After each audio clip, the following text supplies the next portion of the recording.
I would like to introduce the MP for Kaloleni, Honorable Paul Katana, also known as PK. Let's give him an applause. Your Excellency, I want to introduce you to one gentleman called Kenga Mupe. Kenga Mupe is the MP for Abai. Honorable, Your Excellency, I would like to introduce the MP for this area, the Honorable Ken Chonga, Kilifi South, who is here. Thank you very much. I would like now to introduce the top leadership, and I would like to start with the women representative, the Honorable Gertrude Mbeyu. Let's applause. And finally, Honorable President, allow me to introduce the longest serving of all of us, the Honorable Stewart Mazayo, the Senator for Kilifi. Thank you very much.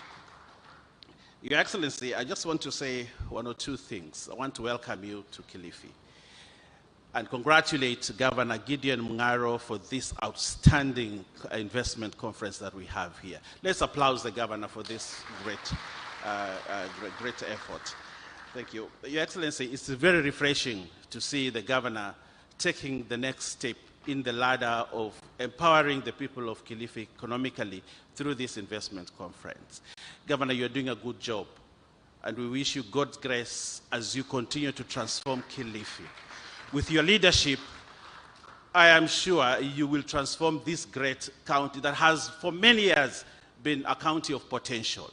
We would like to move from potential to real economic growth and ability to uplift Kilifi from the poverty that for many, many years people have talked about in this county. And you can only do that through investments such as we are witnessing now. We have seen the many exhibitors that are here, and with that dream, Governor, I am sure you will take Kilifi to the next level.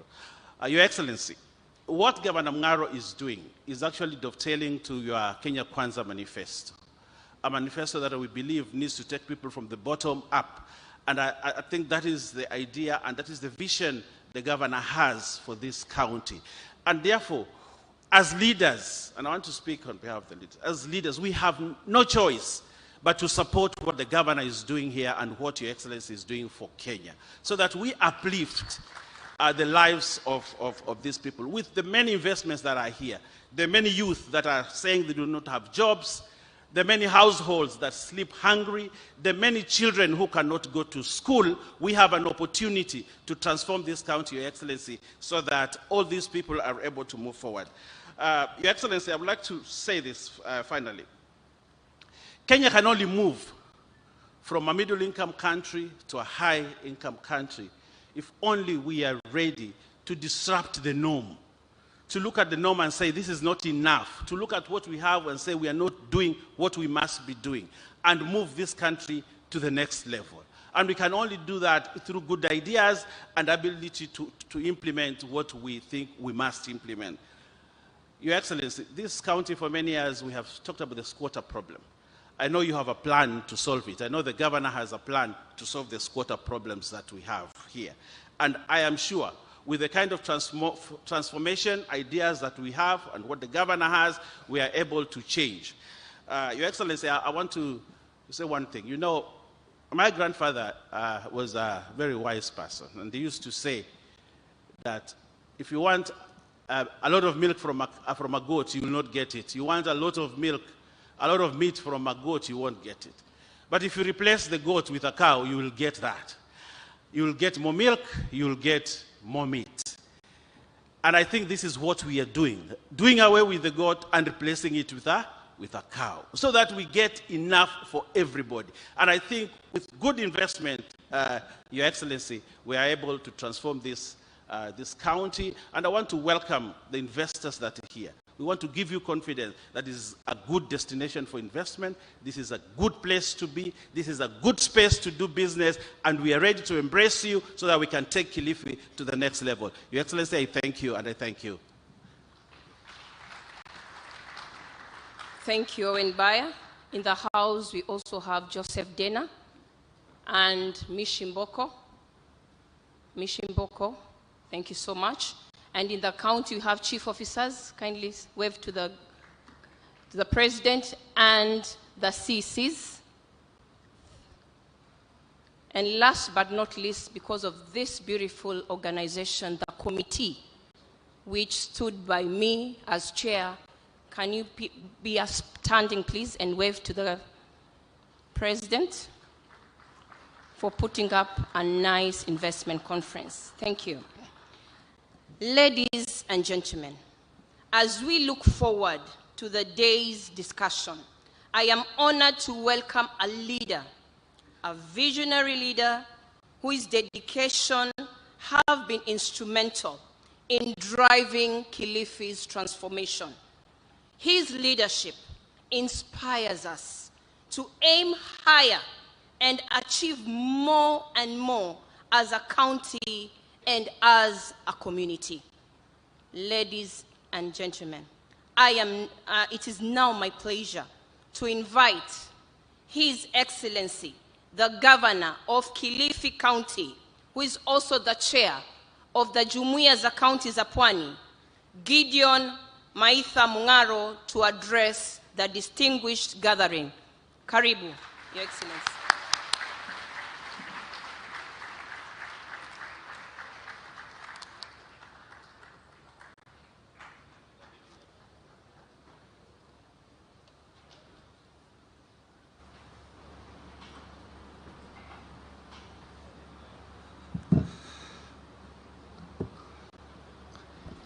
Your Excellency,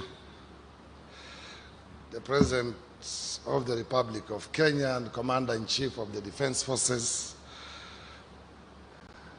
the Senate, Speaker of the Senate, Cabinet Secretaries present, the Diplomatic Corps, and our partners and investors present, good morning. Your Excellency, before I start my speech, allow me, because I have only two of my colleagues, the rest are either on the way, so they'll miss this opportunity. Allow me to invite my two colleagues, my sister, the Governor of Kwale, and the Governor of Mombasa, my brother Abdul Swamad, to have a minute to say something before I proceed. With your permission, Your Excellency. I'll start with Abdul Swamad. We go with the numbers, 001, then 002, then I finish 003.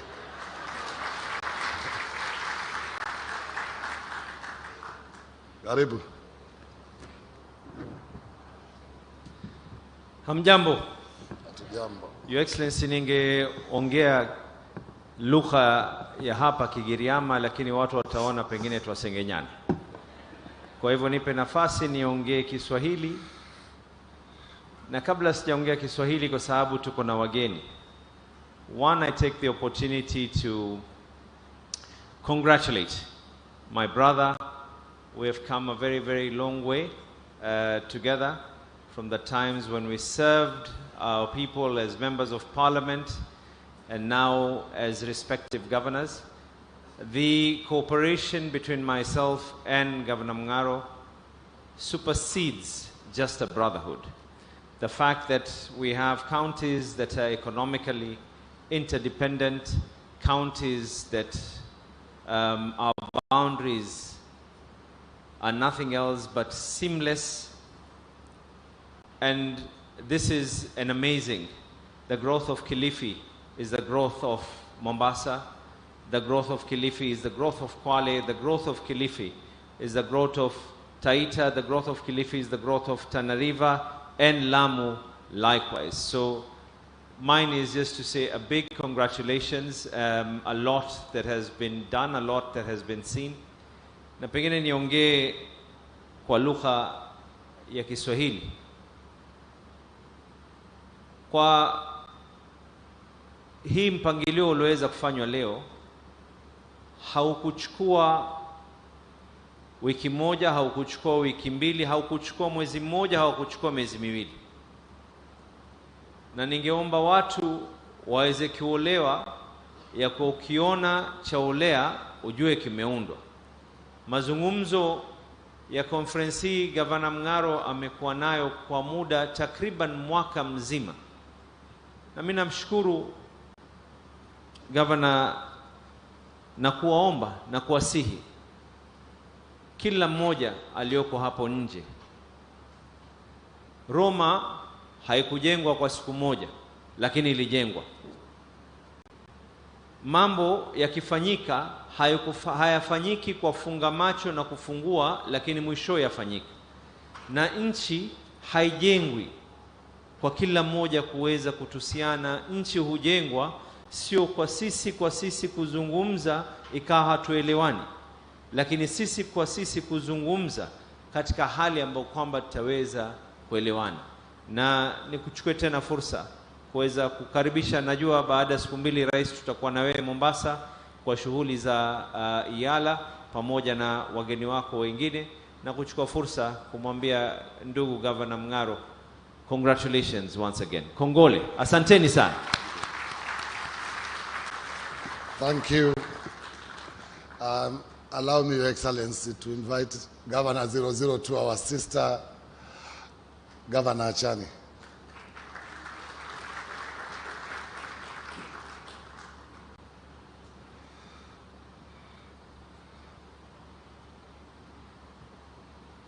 Thank you, Your Excellency, the President of the Republic of Kenya, Cabinet Secretaries present, fellow governors, led by our Chairman, Honorable Gideon Mung'aro, members of the Parliament, senators, all delegates present, good morning. May I take this opportunity to commend my brother Gideon Mung'aro for hosting us for today's investment conference. Congratulations, Governor, for the good work you are doing in Kilifi. And I know the investment conference in Kilifi, the fruits of this conference will trickle down to other counties, including Kwale County. Our investment opportunities are similar. Of course, matters tourism, blue economy, mining, and Your Excellency, thank you very much for profiling and marketing our counties. From the time you came to Kwale for Mashujaa celebrations till today, our hotels are fully booked. Thank you for creating a conducive environment for investment. And this shows that we need more investors to invest in hotel industry. Because as we are speaking, there are no rooms in Kwale. So we are calling upon investors, invest in Kilifi and make sure to invest in Kwale too. We have His Excellency the President has created enabling environment in Kwale. He has opened Dongokundu. He's also expanding Diani Airport, Karibuni Kwale. Your Excellency Gideon Mung'aro, pongezi sana. Mungu azidi kukuongoza na uendelee kuibeba Kilifi juu na pia kuongoza jumuiya ya kaunti vilivyo. Pongezi sana, my brother. Asante. Thank you, Governor 002, Governor Chani. Now it's Governor 003. I didn't make any mistake, Your Excellency. Started 001, 002, now 003. I want also to give apologies for my 2 colleagues, Governor Godana and Governor Taita. We had told them, Your Excellency, that will be here from 11. So I think they didn't get up early, but they're on their way here. So I'm sure you will be able to mingle with them a bit later. So, Your Excellency, distinguished guests, ladies and gentlemen, let me start by welcoming you for the 2nd day of the Kilifi County International Investment Conference. It is a privilege to address this esteemed gathering of leaders and investors who share a passion for turning potential into prosperity. This conference, under the theme Accelerating Economic Growth Through Partnerships, symbolizes the transformative power of collaboration. Kilifi County stands at the forefront of this journey, offering vast opportunities across diverse sectors to those bold enough to invest in a future of shared success. Kilifi County's transformation into a regional investment hub is rooted in partnerships that have already begun to bear fruit. We are proud, Your Excellency, to showcase a series of milestones that underscore our commitment to fostering growth and creating an enabling environment for business. The One Voice Consortium, representing our diaspora community, has committed a 10 billion projects of housing for our diaspora community in Malindi, retirement and holiday homes, revisionalizing our real estate landscape. These successes, Your Excellency, are a testament to the partnerships we have cultivated between government, private entities, and international development partners. You will also, Your Excellency, witness strides we are making in cementing our position as leaders in blue economy as a catalyst of economic growth through an MOU with Kenya Shipyards here today. We are exploring the construction of water boats for fishing and tourist transportation along the coastal belt. Our intention to work with other government agencies, development partners, and investment community is unparalleled. Kilifi's story is far from over. Today, I am excited to unveil bold initiatives that will further position Kilifi as a leading destination for global investment. An international convention center. We are planning to develop a world-class convention center, Your Excellency, an exhibition facility that will establish Kilifi as a hub for business tourism, a step that was further advanced by an MOU we signed this week with the Kenyatta International Convention Center, Your Excellency. This will attract international conferences, trade expos, and summits, driving demand for services across hospitality, retail, and transport sectors, and creating jobs for thousands of locals. Facilities for medical tourism. We are planning the construction of a cutting-edge healthcare facilities, including a level 6 teaching and referral hospital, to make Kilifi a destination of choice for medical tourism. This initiative will offer advanced medical services, attract patients regionally and internationally, and foster the growth of auxiliary sectors such as wellness, tourism, hospitality, and logistics. The 3,000-acre special economic zone at Kayafungo in Kaloleni, Your Excellency. This industrial hub will attract manufacturers and investors, creating thousands of jobs and transforming Kilifi into a center for industrial innovation and export-driven growth. Your Excellency, the song we have heard always, and I will not stop to repeat. Malindi Airport expansion, Your Excellency. By expanding Malindi Airport or developing a new international airport, we aim to position Kilifi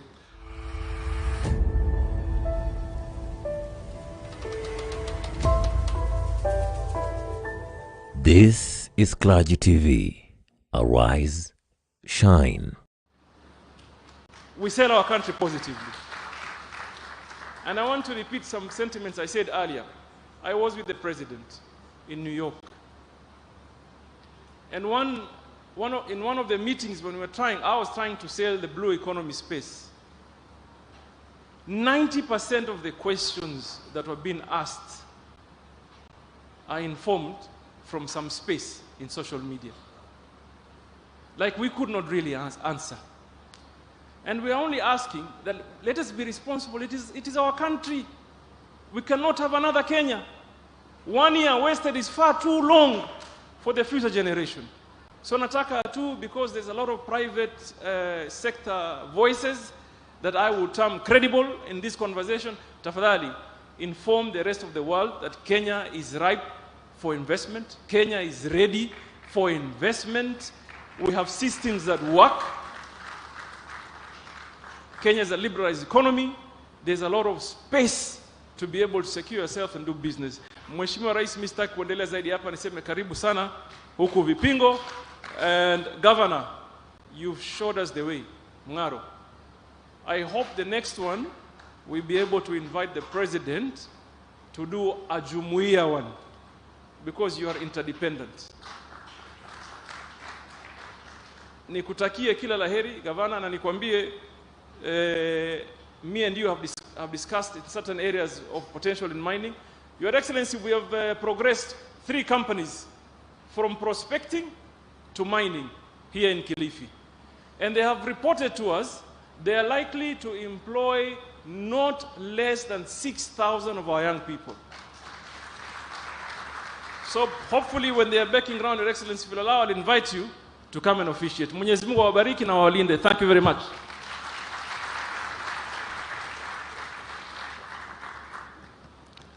Thank you very much, Waziri. Allow me, Your Excellency, to also invite Right Honorable Speaker, Honorable Amason Kingi, to also share his remarks, being a senior leader also in Kilifi County.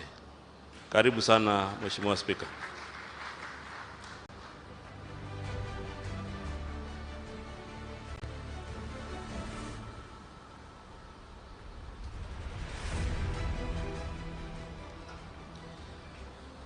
Your Excellency Dr. William Samoei Ruto, the President of the Republic of Kenya, my brother Honorable Gideon Mung'aro, Governor Kilifi County, Cabinet Secretaries present, Honorable Members of Parliament, other governors from neighboring counties, members of County Assembly, representatives of partners and investors, distinguished guests, ladies and gentlemen.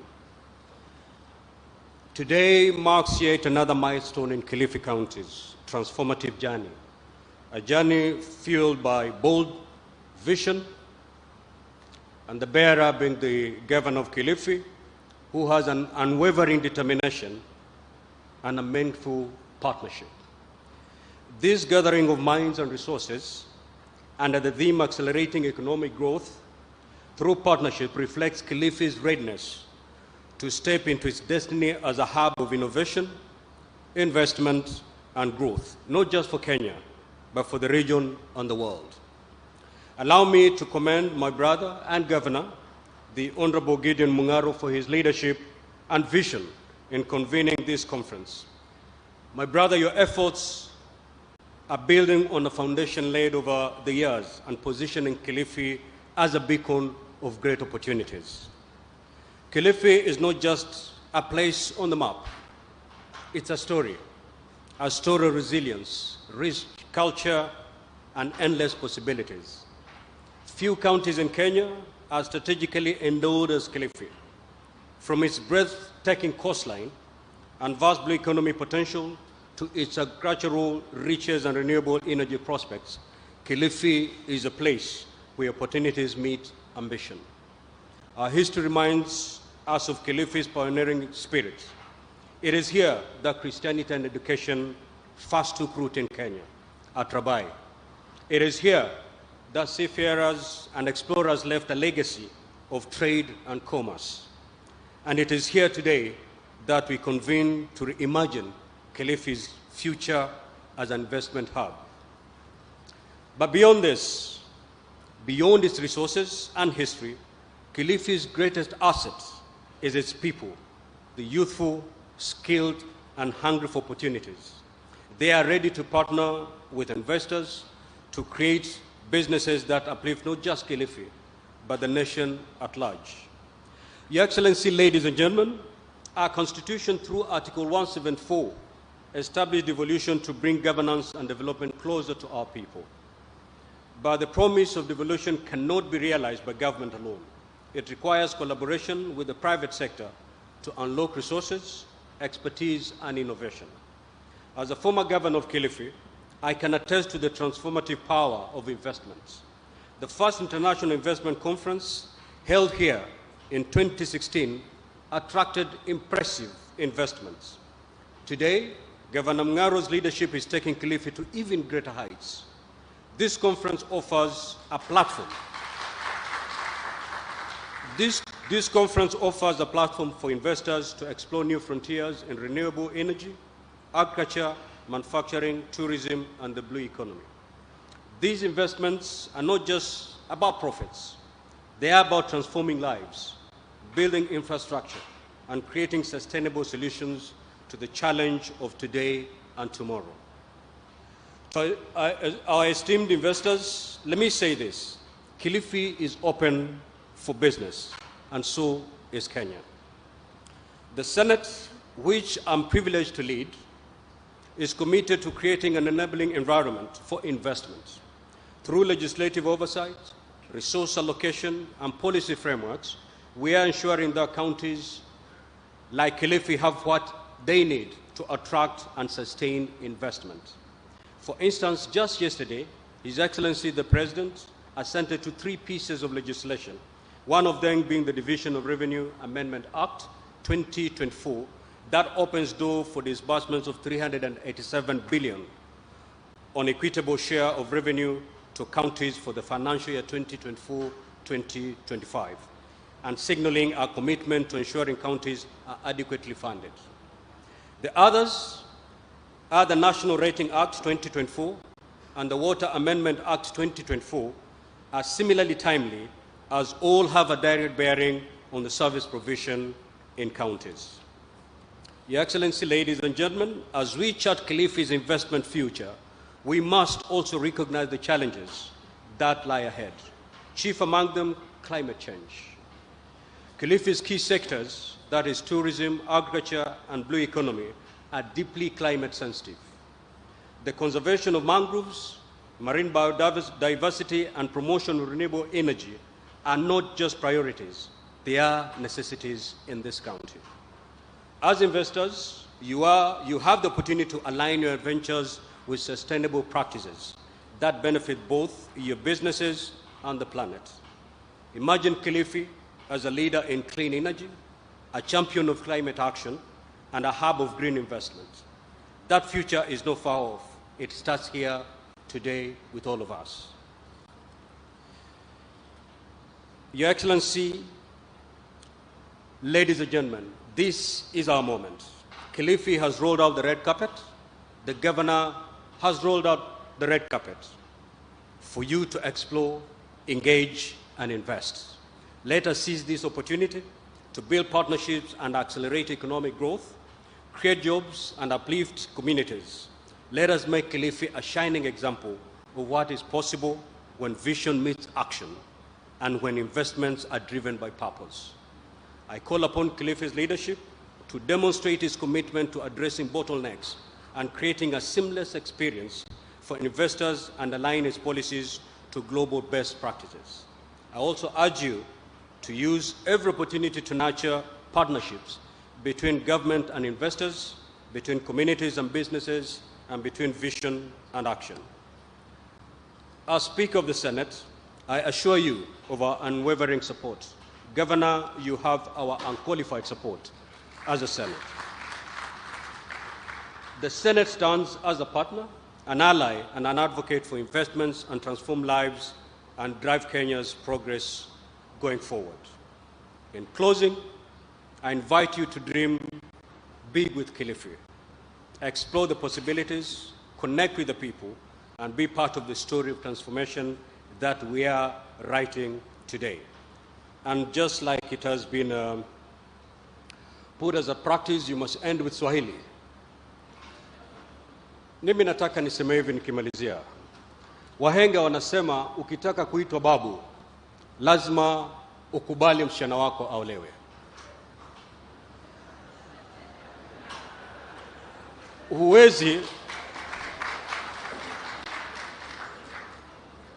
Huwezi kutaka kuitwa babu na kila siku wavulana wakija pale nyumbani unawafukuza. Governor Mung'aro ametia sahihi makubaliano na kampuni kadha wa kadha. Na kuna kitu ambacho kimefurahisha kwamba sehemu ya Kaloleni kuna ardhi zaidi ya ekari 3,000 ambayo wenyeji wako tayari itumike kwa minajili ya maendeleo. Itakuwa ni jambo la kufadhaisha la aibu kwamba governor ataenda mbio kama vile tumeona akitembea. Aweke mikakati, aweke ruwaza yake mbele, halafu wakati anakuja nyanjani anapata vizuizi. Wawekezaji waje na wakose pahala pa kuweka zile investment zao.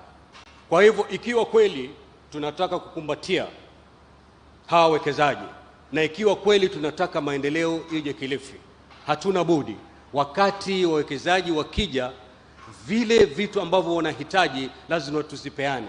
Tusiwe kama yule mtu ambaye alikuwa anataka kuitwa babu lakini binti yake hataki kumwoza. Kwa hiyo mengi machache, Mwenyezi Mungu atubariki sote. Asanteni sana.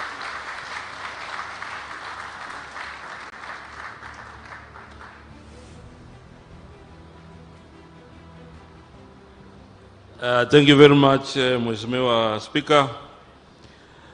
Your Excellency, before I invite you to make your remarks, Your Excellency, allow me just to take a swipe and also summarize a few things that relate to investment, trade, and industry. Your Excellency, first of all, I would like to congratulate Governor Gideon Mungaro and the entire leadership of Kilifi County Government for this occasion. This is an occasion where Kilifi County Government is getting a new profile. A profile that is going to illuminate the opportunities available, but also a profile where they will be capturing the opportunities that can be invested here in Kilifi. I'm aware, Your Excellency, that the entire region here in Coast, there has been a lot of enabling environment through your government that enables investment to happen. First of all, this is an area with very good port infrastructure all the way from Lamu to Kwale. It is also an area that you have invested heavily, Your Excellency, on issues of airports and also roads. And as your Minister for Investment, Your Excellency, I want to confirm that that enabling environment is very crucial for the investment that we hope to have as a country.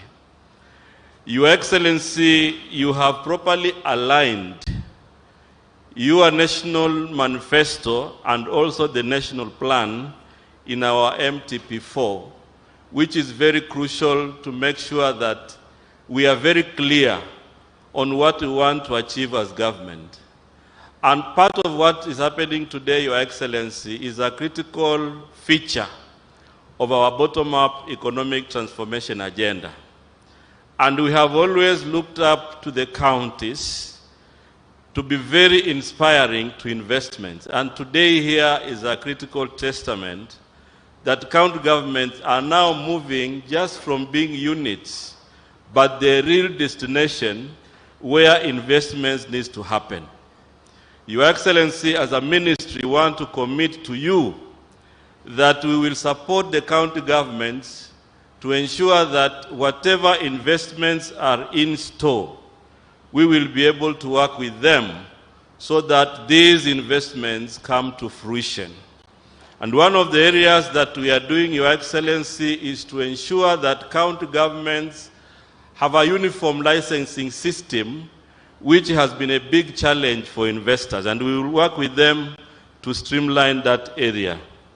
The other area that we will do as part of capacity building is to ensure that we work with county governments to develop county competitive index, which will then be able to allow them to be aware of what they have, but also have a strategic intervention on how they are going to harness those opportunities in the counties. The other area we'll be working with county governments, Your Excellency, is on the area of regulation, and we also want to bring regulations that are going to create an enabling environment for county governments to be the real champions of investments in our country. Your Excellency, I'm aware that there are also a number of initiatives. Part of it, you have mapped the entire country, Your Excellency, where we have special economic zones and also export processing zones. And Your Excellency, I'm also happy to say that there are 3 county governments that have already been licensed as special economic zone. And the one for Kilifi, since we are here, Your Excellency, I want to confirm that we've already received the papers, and within a very short time, Your Excellency will process them so that we gazette the areas that they are requesting. Your Excellency, I think the other issue I want to say to all Kenyans, investment also comes with the enabling environment. And part of what you've already done, Your Excellency, as part of transformation, you have profiled this country, Kenya, globally as a very progressive country, as a country where we can have a critical mass of all of us to change not just Kenya, but the entire Africa. And that you have done, Your Excellency. You have also created an enabling environment economically by making sure that the shilling has stabilized against other foreign currencies. Your Excellency, our diversity in terms of culture is also our advantage. Your Excellency, you are the African champion on greening Africa. And that is why you are the chair of African Green Initiative. And as a ministry, I want to tell all the investors in the green sector, we also have incentives when you are investing in green. We have tax rebates and other things that we will do when you provide compliance for green investment. The other enabling environment, Your Excellency, that enables investment is the issue of national unity. National unity is critical for us because it gives a country the stability that is required. And the broad-based government, Your Excellency, is very impactful in terms of stabilizing our country. Your Excellency, this you have done, and I want to rally all Kenyans to ensure that we support His Excellency the President on this project of uniting Kenya. It is a project that is going to be very useful in ensuring that we get the jobs that we require and all the other things that we want to do for Kenya's prosperity. Your Excellency, I don't want to say much because today is your day. But I also want to say that here in the Coast region, we have a lot of potential that can really change this country, and the entire Kenya is full of potential that can also be very useful in the world. So Your Excellency, kwa sababu sitaongea sana, nataka tu kumalizia hapo, lakini niweze kumshukuru sana gavana wa hapa, Mheshimiwa Gideon Mung'aro, na viongozi wote ambao wameweza kufanikisha siku hii ya leo. Ni siku ambayo hatuwezi kuichukulia kimzaha.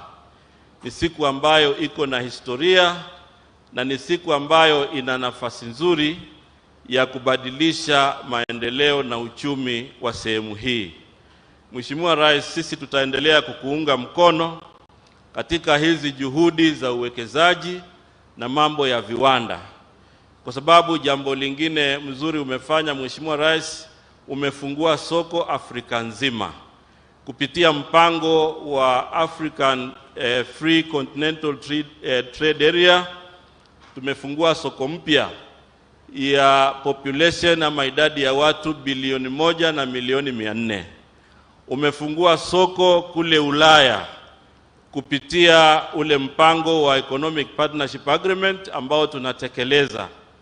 Kwa hivyo ni muhimu sasa sisi wa Kenya tunapopata wawekezaji tuhakikishe tunakuwa na uzalendo, kwanza wa kuipenda nchi yetu, kwanza wa kupenda bidhaa zetu ili ziweze kukubalika katika nchi ya ng'ambo.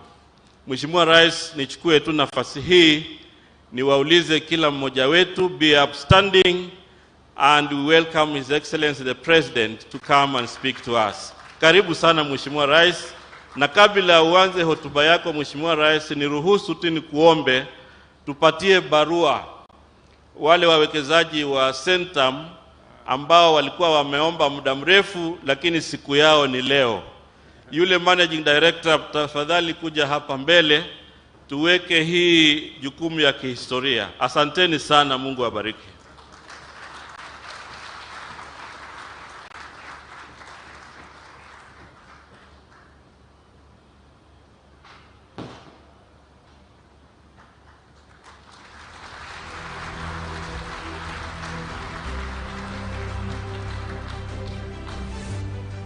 Asanteni sana. Tafadhali tunaweza keti chini. Thank you very much. Excellencies, honorable members, our private sector captains of industry, our most valued participants today, the investing community, and friends. Today marks a very important day in Kilifi County. Na nimekuja hapa makusudi. Sio kwa sababu nimekosa mahali pa kuenda ama kazi ya kufanya. Nimekuja hapa kwa mpango makusudi. Ili niungane na watu wa Kilifi na viongozi wa Kilifi katika sherehe hii ya muhimu ya investment conference ambayo itapatia waegezaji kutoka sehemu zote za taifa letu la Kenya, bara la Afrika, duniani kote nafasi ya kuegeza katika kaunti hii ya Kilifi, wakati wanatafuta nafasi pia ya kuegeza katika taifa letu la Kenya. Nichukue nafasi hii nimpongeze gavana wetu Gideon Mung'aro kwa maono, mpango na vile vile viongozi wa kaunti hii kwa kuungana naye ili tuweze kuweka Kilifi mahali ambapo watu wataelewa ya kwamba pale Kilifi kuna nafasi ya uwegezaji, kuna nafasi ya biashara, kuna nafasi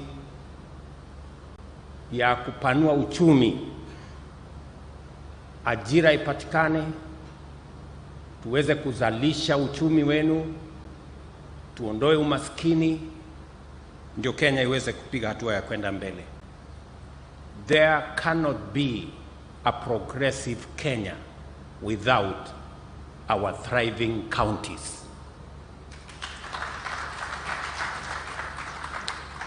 It is therefore a privilege for me to be in the midst of this esteemed gathering of local and international investors, leaders from all levels of public sector, both national and within our counties, and stakeholders at the inaugural Kilifi County International Investment Conference, a groundbreaking event to showcase Kilifi County as a premier investment destination for Kenya, East Africa, and the world. The time has come to show that beyond its renowned, vibrant culture, sandy beaches, and hospitable people, Kilifi is also a competitive destination for transformative investments.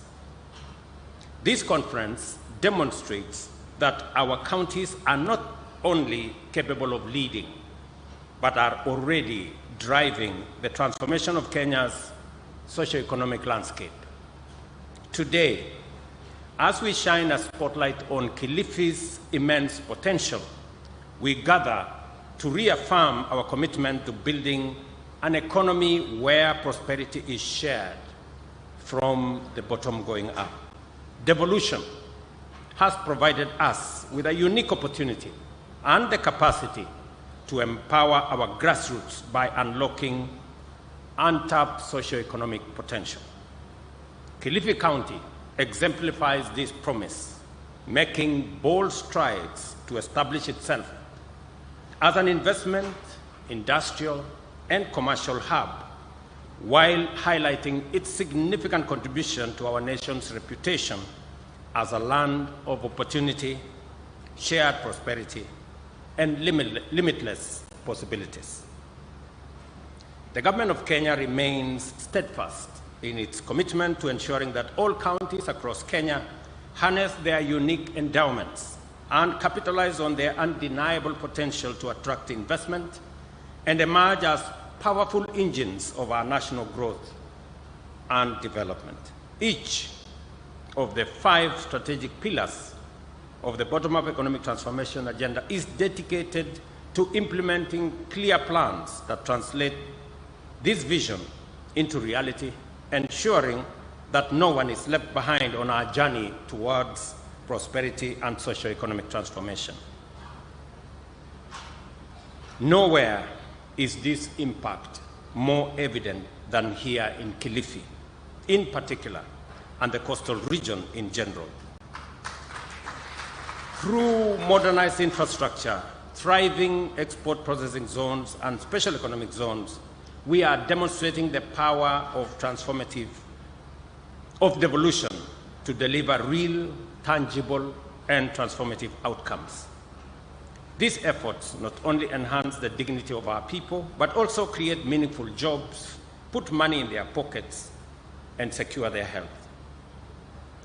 For instance, our efforts to modernize port infrastructure are bearing fruit. The Port of Mombasa, a critical gateway for trade, has seen cargo throughput rise from 33.8 million metric tons in 2022 to 35.9 million metric tons in 2023, with container traffic increasing by 12% to 1.6 million units. Similarly, Lamu Port, now fully operational, handled 27,000 metric tons of cargo from 36 vessels in 2023, and recent upgrades, including the installation of modern gantry cranes, have enabled it to handle 3 ships simultaneously today.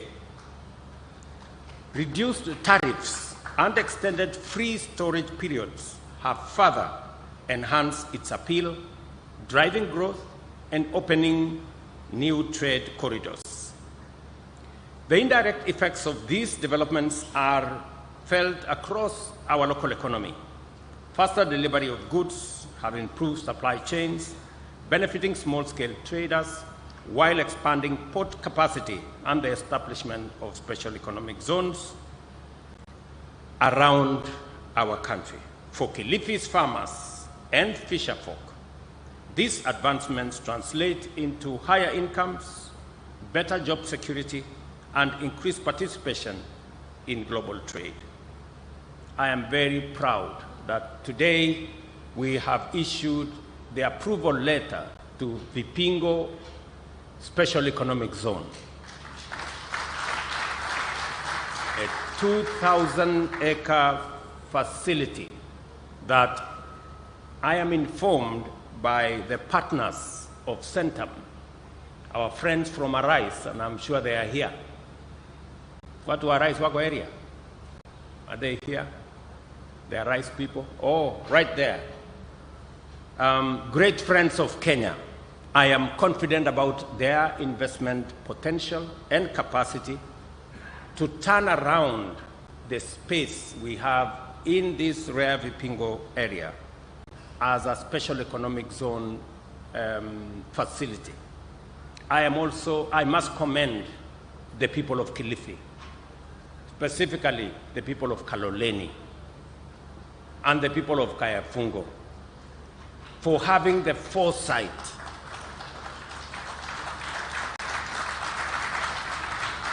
to know that instead of subdividing the 3,000 acres into little plots that would have not as much meaning, they have decided to consolidate that 3,000 acres into a special economic zone that will see greater investment in Kaloleni and in Kilifi County. And I agree with the Governor, our Speaker. For those of you who don't understand Kiswahili, let me paraphrase the Wahenga story he told us. Speaker Kingi has told us, if you want to be a grandfather, you must allow your daughter to be married. Otherwise, you can't be a grandfather. So, if we want to see the transformation that we want, we must allow land in Kayafungo to be made a special economic zone. That is how we are going to create the jobs of the future. That is where we are going to create the economy of the future and the wealth of the future. It is just as simple as that. And it speaks to many of our projects in Kenya. Those who stand in the way of many of these projects, they are delaying our opportunity to be called grandfathers. You know? So I'm really, I'm very happy and I'm very proud of the people of Kilifi. I am very proud of the county government of Kilifi. The MCAs who are here, who are supporting your county government, supporting the initiatives, the investments that are being pushed by your county governments. It is the right thing to do.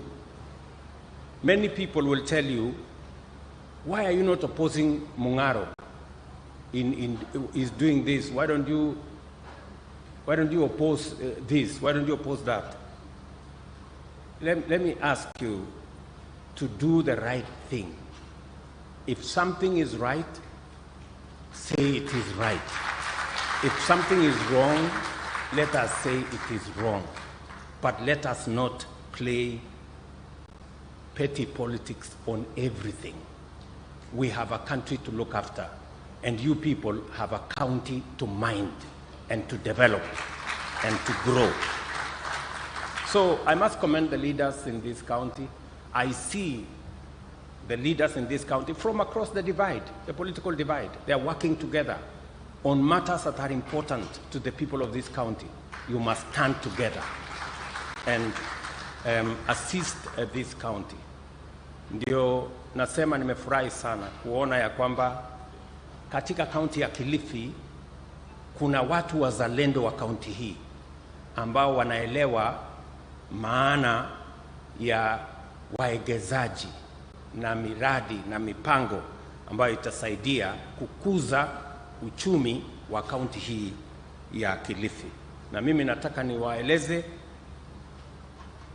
serikali ya Kenya itasimama kidete pamoja na nyinyi. Ndio nilisema pale mbeleni, mimi sijakuja hapa kwa sababu nimekosa mahali pa kwenda. Nimekuja hapa makusudi because I have a duty to encourage when people are doing the right thing, we must encourage them to do even better. So, muzidi na kufanya bidii hiyo. The indirect effects of these developments are felt across the economy, as I have said. Through our collective efforts, these infrastructure achievements are being transformed into opportunities that uplift communities and sustain livelihoods. Kilifi County has steadily evolved into a hub for thriving export processing zone. Notable farms include Nuts and More Processing, East Africa, which you all know, which employs 405 workers to process cashew nuts for export. For a very long time, we wanted an export facility, and we're going to support this company to make sure that it does more. Let me also inform the county government of Kilifi that we have resources in our commodities fund that can support seeds and growing of cashew nuts in Kilifi County. If you apply to our commodities fund, we want a partnership between the county government of Kilifi and the national government. We will support your new varieties, new investments in coconut growing that will help support the export of coconut economy in this county. We also have Kenya Tropical Sea Life EPZ right here in Kilifi that exports ornamental and exotic marine fish to many parts of the world, including in Dubai. Right from Kilifi County here. Again, we will work together to see to it that we provide the necessary environment for the expansion of these facilities that already exist in this county, not to mention Fuhua Kenya EPZ Limited, that produces knitted fabrics and undergarments with 747 employees already here. And I am informed of their next phase of investment that will extend the number of employed staff to about 3,000 employees. When I was in China 2 years ago, we engaged this company. I am very happy that today in Kilifi, there is an investment and the young people of Kilifi have jobs, and we are expanding our export into the global market. And also to mention the Mega Apparel Industries Limited, manufacturing woven clothing and providing jobs to 3,300 people, again here in Kilifi. It speaks to the opportunities that can be unlocked in Kilifi. These are just, but to mention a few. The EPZ facility that will now be created here in Vipingo, and the one that will be operationalized in Kayafungo will double the capacities that I have mentioned here significantly. And it also speaks to our overall plan, as was said by Minister Mvurya, what we are doing in Sagana, EPZ, what we are doing in Muranga, EPZ, what we are doing in Nakuru, what we are doing in Eldoret, what we are doing in Busia, and what we will be doing in the other areas, including the one I mentioned day before yesterday in Taita Taveta County, including all the other facilities that we are working on. This is what we must do. We must work together as leaders to unlock the potential that exists in our country. To enhance local participation and increase the value of exported products, the government has initiated flagship EPZ facilities, I have said, in Busia, Eldoret, Muranga, Kirinyaga, that are all over 90% complete in construction. And additionally, through the promotion of special economic zones, Kenya has listed or licensed 39 EPZs, with 10 located within the coastal economic bloc, whose initiatives are driving economic growth and creating jobs while strengthening Kenya's export capacity. And let me say this, ever since we had our EPZ in 1990, up to 2002, we had 13 investments. In the last 2 years, we have doubled those investments by another 11, and there are another 6 in the pipeline. And we are doing this intentionally because it not only creates jobs, but it also enhances our export capacity and making sure that Kenya plays in the right league.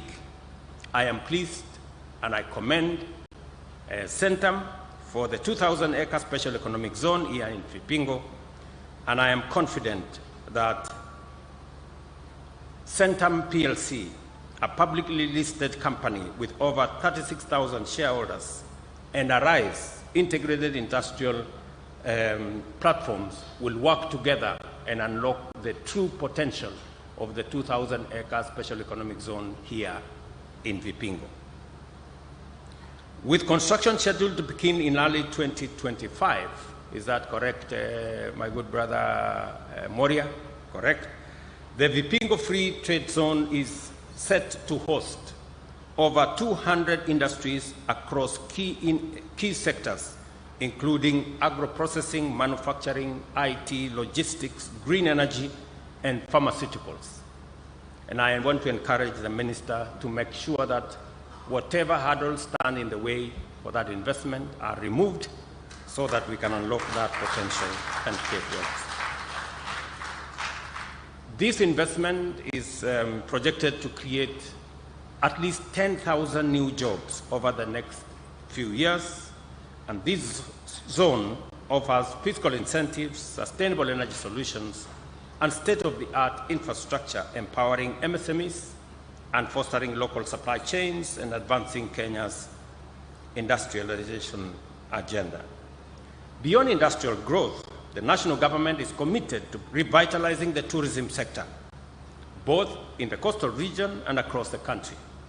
Tourist arrivals in 2024 are projected to reach 2.5 million, up from 1.4 in 2022, signaling the dawn of a new era of excellence in Kenya's tourism industry. With an ambitious target of attracting 5 million tourists in the next 5 years, we are implementing innovative policies such as the visa-free entry program, which simplifies access for international visitors and solidifies Kenya's position as a premier global destination. Here in Kilifi, the resurgence of tourism is apparent with the refurbishment of hospitality facilities, ensuring the sector continues to sustain thousands of families while strengthening Kenya's place on the global tourism map. I was very pleased to hear the governor of Kwale tell us that there are no rooms available in the hotels in Kwale.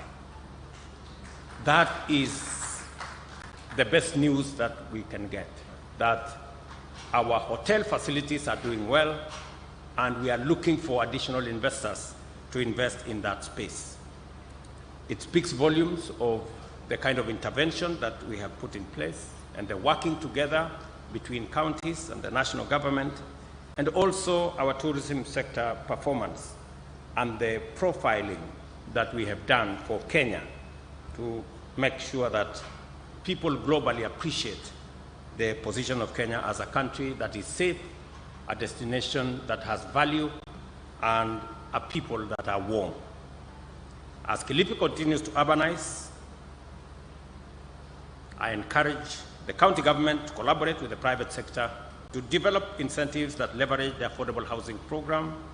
I want to tell the people of Kilifi, in our own program, we have 10,000 housing units that are already lined up for Kilifi County under our affordable housing program. And also, you can unlock more working with the private sector. We think also there is great opportunity to safeguard agriculture and food security from adverse effects of uncontrolled land fragmentation, but also establish a framework for integrated land use planning and sustainable development. Affordable housing is more than just brick and mortar. It is a commitment to restore dignity to families by ensuring that every Kenyan has access to safe, decent, and secure shelter. It is also a powerful driver of economic activity, having generated already 164,000 new jobs over the past year. These opportunities span construction, manufacturing, and service industries, empowering local artisans, builders, suppliers, while fostering the growth of small and medium enterprises. In the digital economy, we are expanding last-mile fiber optic connectivity by leveraging Kenya Power's extensive transmission network to reach remote, unserved, or underserved areas. This digital transformation is unlocking opportunities for young IT workers, digital creators, and entrepreneurs, enabling them to thrive locally while connecting to global markets. And I was very happy, Gideon, when I saw you sign an MOU with digital media that will assist more young people get into the creative space. That is a very positive development. We must use the digital space, the digital media space. We must use that to drive our creative economy, to drive our digital job framework. And it is the reason why we are expanding the fiber optic across Kenya. I know many people will want to use that for other purposes, to insult others, to quarrel others, but we can as well use it for positive purposes, making sure that our creatives are doing more, making sure that our young people can access digital jobs we can expand digital commerce. We can access government facilities, both county and national government services on the same platform. So we will continue to work with you to make sure that that goes to the next level. Ladies and gentlemen, let us collaborate to enhance the business environment, reduce barriers, and position Kilifi as a model county for investment and growth. To our investors, I encourage you to engage with confidence. Behind the statistics are real people with aspirations, ready to partner with you in transforming not just Kilifi, but our entire nation. Let me just say two final things. Number one is to commit. When I had a meeting with the leadership of our counties, I did commit that because as an administration, we believe in the power of devolution. And we believe that devolution can deliver as new centers of growth around Kenya. We did commit that we would find an amicable solution to the standoff that existed between the two houses. I'm very happy that that was sorted out last week, and I have already signed the Division of Revenue bill into law. And now the counties can access 387 billion of the shareable revenue, and also whatever else that comes in by way of grants. I did also commit to the counties that we will also make sure that CARA, that divides the money between counties, will also be expedited. And I am happy to note that yesterday, Senate completed its deliberations, and this afternoon, the National Assembly has given me undertaking that they will complete, so that again, all counties can receive their allocations, provide service, and drive our economies in our counties. I also must commend that to be able to create an enabling environment, to be able to expand opportunity, attract investment, we must have a skilled workforce. And that's the reason why we must invest carefully in our education. Because we need the men and women to drive our industries. We need the men and women to drive our investment capabilities. And it is the reason why the government of Kenya, we are committed to investing in education. Every member of parliament here knows that we have made a decision that we are going to support all the TVETs and all the universities with accommodation facilities using our housing fund. We have also made a commitment that we are going to make sure that all our schools have adequate teachers. As I talk to you, the recruitment of another 20,000 teachers is going on in the country so that we can better protect our education sector. Let me also commit that as part of this whole journey of creating an enabling environment, Kilifi County, we have allocated 2 billion shillings to expand the last mile connectivity to different parts of this county. As part of our bigger plan to connect 460,000 homes in the next 2 years, and government of Kenya is going to spend about 36 billion in that project, because we want to make electricity available so that industrialization, agro-processing, value addition can continue in different parts of Kenya with all the products that we produce, either from mining, from agriculture, and from all the other sectors. And I can proudly say that Kilifi is at the heart of our plan. Let me also say that when I was here, I made a commitment to the people of this county that we will also deal with the challenge of absentee landlords, because they there are too many people who are living as squatters. That journey has begun.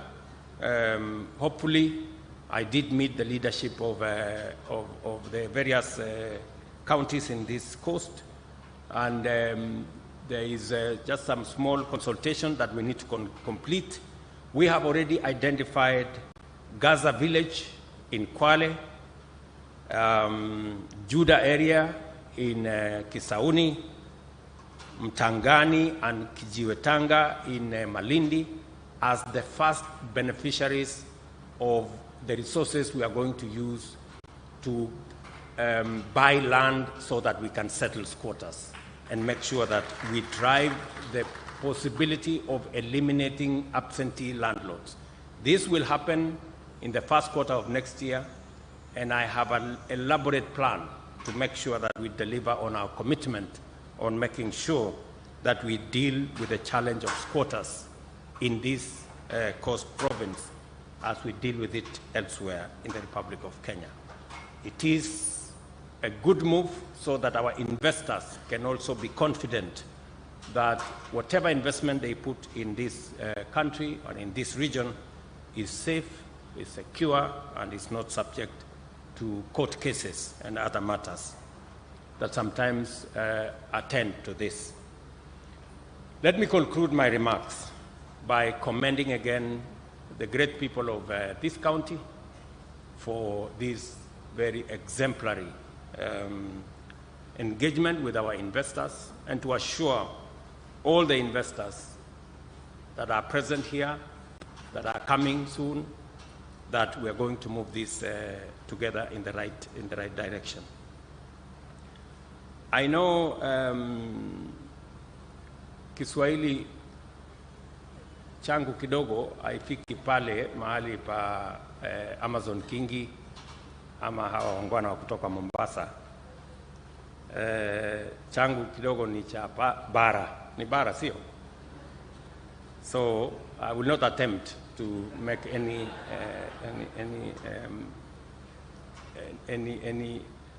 reference to Kiswahili, but next time I promise I will come prepared, because nimeona hapa kuna watu wanataka kutuchanganya na maneno. What I want to give you assurance is that we are going to transform this country. I am very confident. Kenya is going to change. Apart from the infrastructure things we are doing, apart from the electrification, also our universal health coverage. We cannot be able to undertake what we are doing if the health of our people is not looked into. I want to give my assurance that we are working with the counties. The counties have done their part of the bargain. We've hired, together with the counties, community health promoters, 100,000 of them. They are assisting us in mobilizing communities, in attending to communities at the lowest level possible. There is a lot of fake news and a lot of incorrect information that is out there. I want to assure the country that the challenges of fraud and corruption that had bedeviled the NHIF, they will never be, as so long as I am in charge, they will never be in our universal health coverage plan. We have costed the equipments, we have costed the drugs, we have costed the services with experts. The procurement of any equipment, the one that I see people talking about in the media, there was a procurement process. It was carried out between the counties and the national and the Ministry of Health. There is no obligation on any county to get any equipment from any supplier. There is no one supplier. I think there are 7 or so suppliers. And there is no obligation on any county. Anybody who says they were forced by the national government to sign whatever contract, those are conmen and they are liars. Because Mungaro is here, Abdul Samad is here, Fatuma is here. They are governors. There is nobody who forced them to sign any contract. That is the truth. Nobody was forced. And nobody, you have to be a fool to be forced to sign the wrong thing. And you actually sign. You know, and you go and announce that I was forced. You know? And number two, even if you sign for whatever equipment, it is you to choose what equipment you need. And if you have alternative ways of getting that equipment, you are free to get those alternative equipments from wherever. The only thing we were doing is to these are the county governments. That's the truth. Sindio Mungaro. That's correct. So let us not, and I am here and I will look the people of Kenya in the eye and tell them there will be no corruption in social health as long as I'm president. You know? And I am willing to be challenged, because we must get rid of corruption. We must get rid of fraud.